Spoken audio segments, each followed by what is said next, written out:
Need to replace the burn pot in your Traeger Pro Series 34? Today we're swapping it for a brand new one. Traeger calls it the firepot. It's the steel cup where every cook starts, and when it rusts out, your fire gets weak and unreliable. We'll walk it in clean technical diagrams to see the repair from angles that are hard to catch on camera. It's a medium job, about 40 minutes with a Phillips screwdriver, a small socket set, and a shop vacuum. Let's get into it. Step 1. Clear out the barrel. But first, pull the plug and make sure every surface and the ash in the pot are stone cold. Then we can work.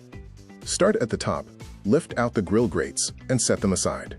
Next, the grease strip tray comes up and out. Keep it level. It carries most of the mess. And last, the heat baffle. There's the firepot, exposed at the bottom of the barrel. Vacuum the old pot and the barrel floor clean. You want to see bare steel before anything comes unbolted. Step 2. Free the hot rod. The igniter element runs through a port in the side of the firepot, held in place by a couple of screws. Back them out. Now slide the rod back until it's clear of the pot. Be gentle with it. The rod is staying, and a bent element is a second repair you don't want. Step 3. Unbolt the old pot.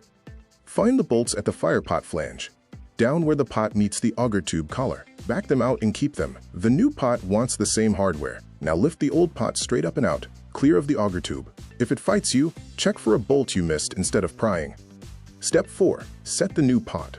Lower it onto the collar and turn it until the hot rod port lines up with where the rod sits. That alignment is the whole trick of this repair. Then bolt it down snug. Even pressure. No gaps at the flange. A fire pot that rocks spills embers where they don't belong. Step 5. Slide the hot rod back through its port, snug its screws, and rebuild the barrel. Heat baffle first, then the drip tray, then the grates. Same order every time. Now let's make sure it's working. Plug in, flip the power switch, and turn the dial to smoke. Pellets drop into the new pot, and the hot rod starts to turn red.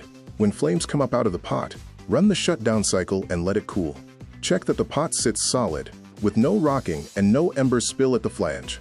Pass all 4, and this repair is finished. That's it. If you enjoyed the video, please hit like and subscribe. We'll see you in the next one.